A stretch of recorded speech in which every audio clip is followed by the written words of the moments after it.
Good morning everybody. I'd like to introduce myself. My name's Matty, and I'm going to open this channel with a want to educate people around the effects of trauma-based amnesia.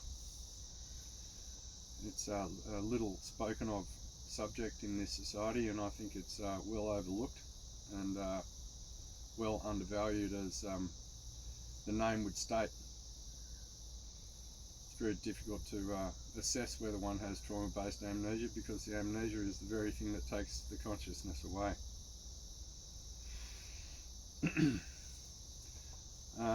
In my studies, which have been over many years, I've noticed that trauma-based amnesia starts with a pattern of interruption of a child from its own inner voice. Parents that are inclined to want to educate consistently or over-involve, over-attach, will start to quieten the child's inner voice in favour of a environmental acceptability, and this happens by degree, and it's slow and it's insidious, and it's very hard to detect to the untrained eye. Children will tend to negate their feelings over time in favour of a want to be loved, which isn't really love, because love is an ingrained growing sense from within, rather than an offer from without completely. It's the offer without is the fertilizer of self-love. Children are very sensitive, and they come in with their own sense of self. Parents who choose to project their own experience on a child is robbing the child of their own experience, and also foretelling a child's opportunity to retell a genetic lineage of information rather than bringing in a new experience. Children are born inspired, and they're born very connected to spirit. They understand. We live in a world whereby that isn't really, and I'm not stereotyping, but on a mean line that really isn't held in regard by society's need to program people to be a certain way. We're not all meant to be the same, and as we've seen in society, it's the originality and individuality which brings the inspiration and the ingenuity and the invention.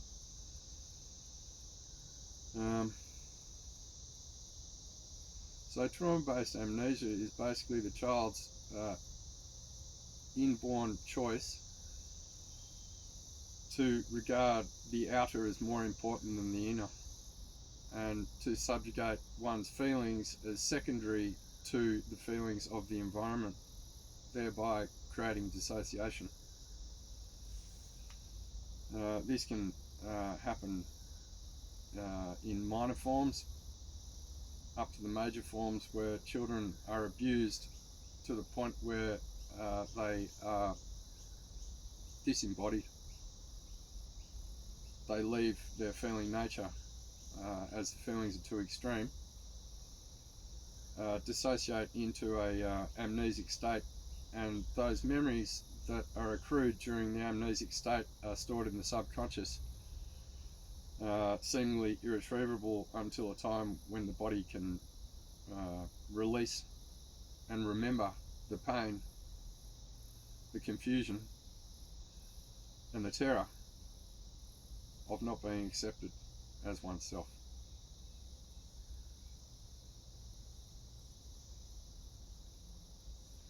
It's a very complex and intricate subject to talk about off the top of my head as an amateur on the screen, and I will take the necessary breaks in order to make this concise and understandable for the layman, as I believe that by degree everyone has suffered this condition, from the minor to the highly impacted, and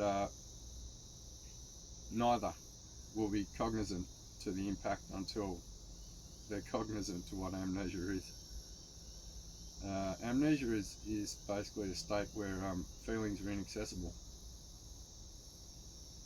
and with those feelings being inaccessible, the heart-brain coherence is broken, and thoughts are created in that vacuous state, in that vacuum, and also the dictates of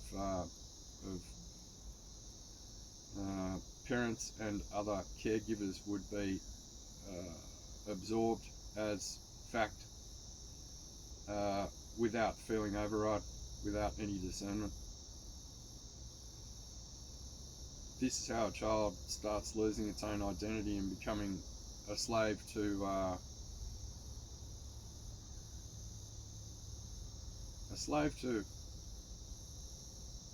dissonance from fear, dissonance from feeling. Because when the feelings outside are more important than their own feelings, then there is a threat to the organism. And humanity is more inclined to protect from fear than it is to run towards love. And when the situation is supposedly meant to be love, even under the construct of society, if the feelings don't match the thoughts, there is going to be a split within, and a choice that a child has to make as to whether their regard is more important or survival is more important. This is just human fact. It's not even up for argument.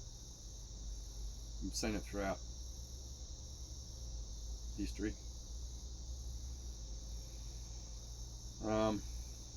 No different to any adult situation.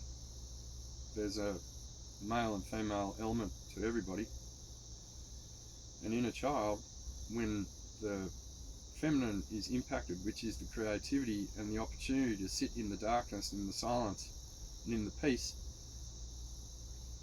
in safety, then there's going to be quite a violent reaction within,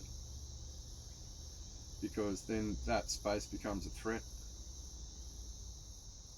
The child's unable to reach the liminal spaces because where the creativity was, the subconscious has now sucked in the unprocessed information, which would absorb creativity by increased anxiety.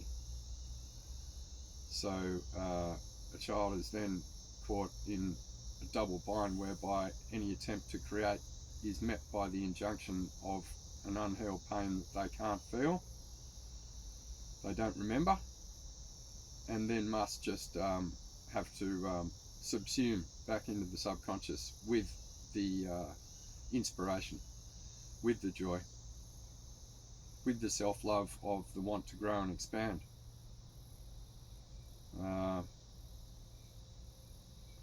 Children who experience any form of this are really not inclined to reach out, because subliminally they've already recognized that the support system isn't available for them to explore this nuance.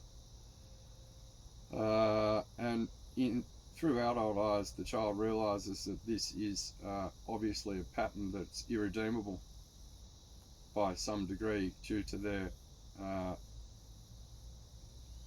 youth, their infantile ways, and the set ways of the caregivers and society at large.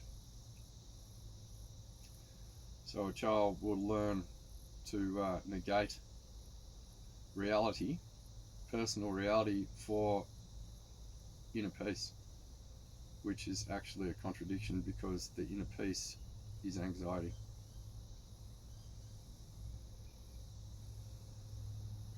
It's a very complicated subject, and I'm talking from a world of experience of being disembodied for many, many, many years, and having to braille my way back to a feeling recognition of how this has impacted me in terms of being present-centered and having full power to move forward. So it takes a lot of courage to walk back into the Minotaur's labyrinth, to the unknown, to where the fear is, to where the great discomfort was so uncomfortable that it couldn't be felt or wouldn't be felt, to prevent the organism from imploding. And I think that, you know, while my situation was probably much more extreme than many others, I hope that people will receive something from my intuitions and my ponderings about this on a personal level and on a societal level in regards to an increasing low level of trauma in society that people are now accustomed to, which would become the new normal, which would depreciate people's immunity, intelligence, responsiveness, and discernment in decision making and in self-regulation and a deeper self-understanding. If this is to go undiagnosed by self, there is no way in. And sometimes the not knowing is the knowing. And this is the tricky bit about amnesia, is when you can't look for what's there, you have to look for what's missing and what's presenting in emotion and in the environment, and in one's own internal resistance, mentally and somatically, to returning to absolve these unhealed parts. And with this disembodiment, a lot of people don't realise that disembodiment is a verb. It's a doing, where we actually leave our feeling body, and many of us have spent a lifetime thinking our feelings and thinking that that is feeling, and thinking isn't feeling, because a trauma response is to have a feeling and then assign a story to it straight away. And that is also part of the addiction to the looping mechanism of amnesia, because it's always the same question and it's always the same language that comes out afterwards, and that's dysregulation and lack of discernment, because one has missing pieces which are necessary to complete that loop, so that the story dissolves and the feeling is released.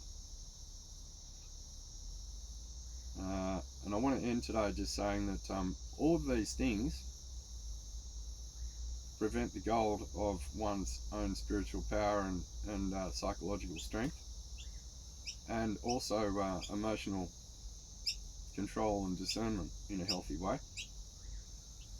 And the very thing that we resist is hiding the potential that also always lurked in frustration around not knowing who we really are, not knowing who we are as a feeling body, and not just a cerebral calculator that digitizes feeling experience at the expense of feeling experience. We're here to feel. We were born feeling. We were born in the darkness. We were born in water.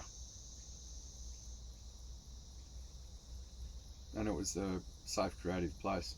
And that's where it needs to be again, to be able to sit in the waters of creation, to remember to put the head back on properly, as disembodiment is also dismembering. Yeah.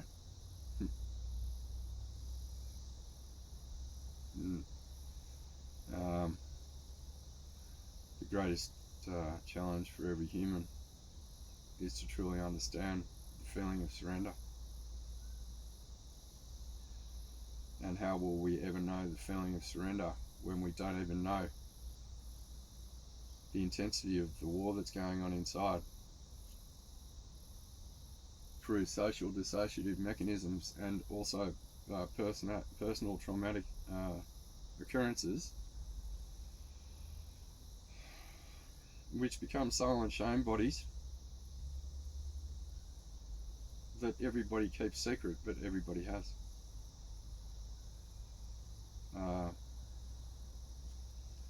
And vulnerability is part of the key to a little part of one person's journey, opening a window to another's. And it's not all pretty, and it's not all meant to be unicorns and rainbows, and it's meant to be real. It's meant to be actual, and actuality is presence. And trauma is to lose presence, is to lose capability to be present in each and every moment, and to be okay with whatever feelings come up, knowing that they are not you as a person. They are an experience, they're an energy wave that desires to be respected but not labelled.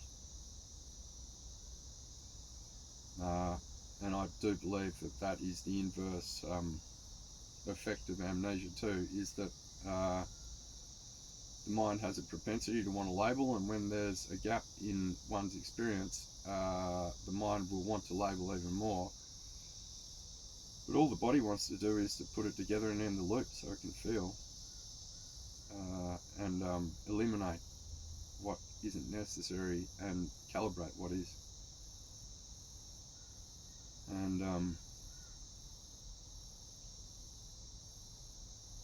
when we live in our heads, we don't realise how much tension that creates in our bodies, because we're not in our bodies.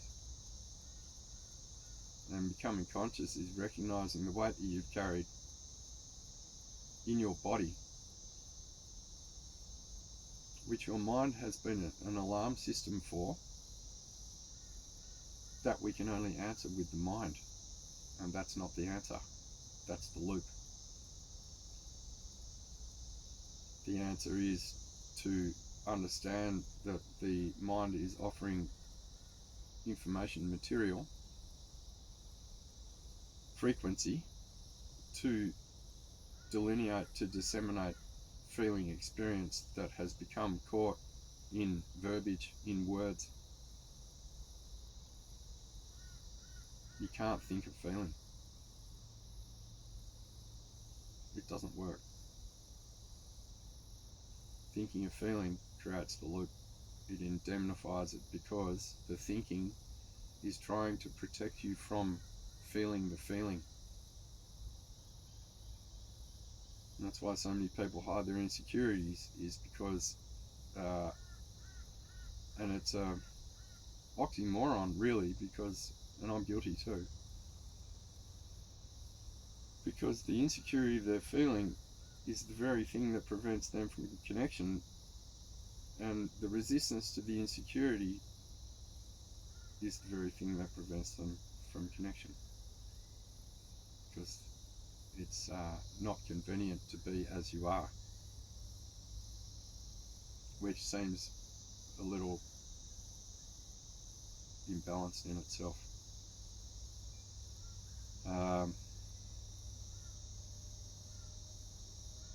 I've never understood anybody's interpretation of normal. I think it's a well overused word. I think it's part of a construct of social programming where people should be a certain way,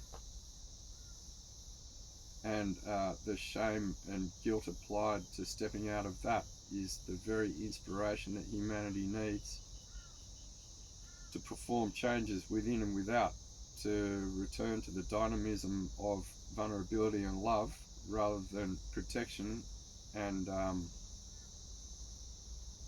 familiar security in fitting in rather than testing oneself and growing.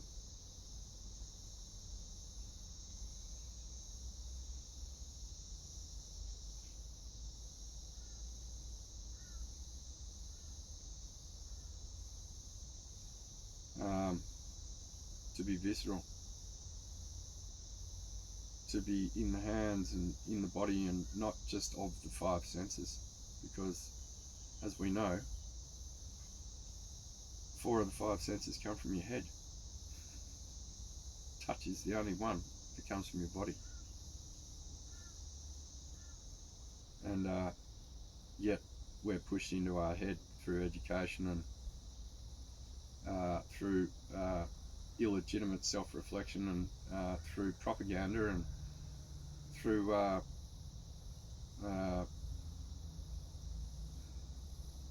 the need to fit in.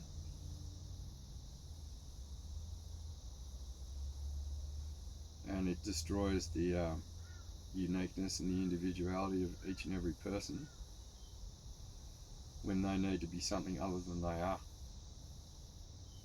in whatever state they're in. Because how can you be what you're going to be if you can't be what you are? This is a form of amnesia. This is how deep and how shallow and how wide and how permeating this experience is. And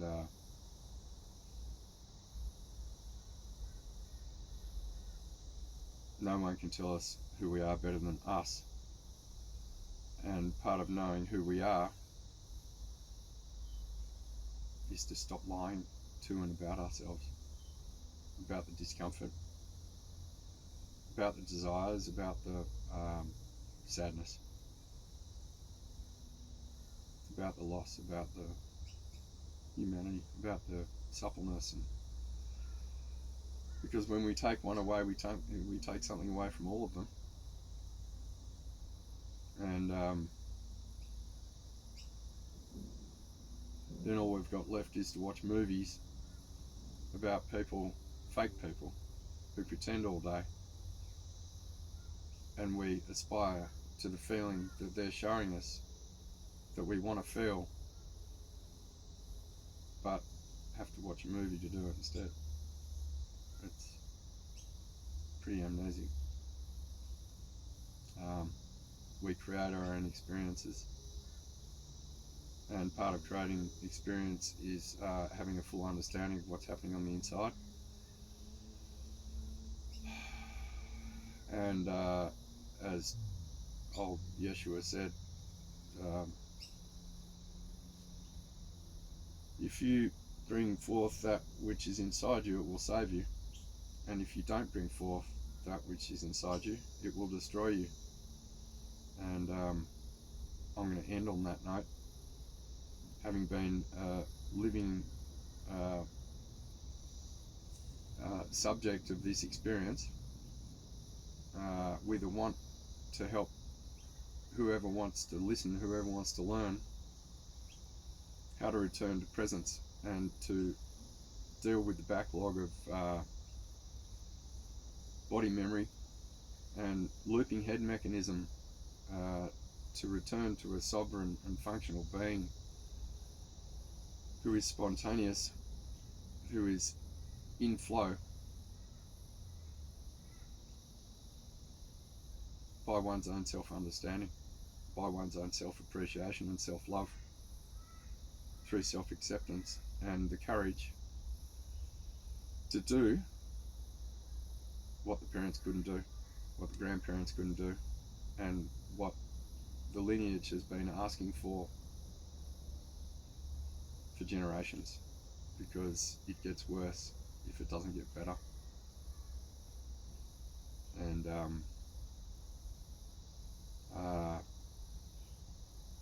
sometimes the reset that's really needed is on the inside, while they make you freak out about it on the outside, because the reset on the inside is all we're here for. The moment we recognise who we are and we recognise the power we hold, we don't need the systems. We don't need to listen, because we're autonomously driven by integrity, which comes from spirit. It doesn't come from society or education or social acceptance, or because they're all just programs of limitation, and we're infinite, and we've been told we're limited, and we're told that we're not our feelings and we're not our thoughts, but yet they never stop. So we must learn them and learn what they're trying to tell us, or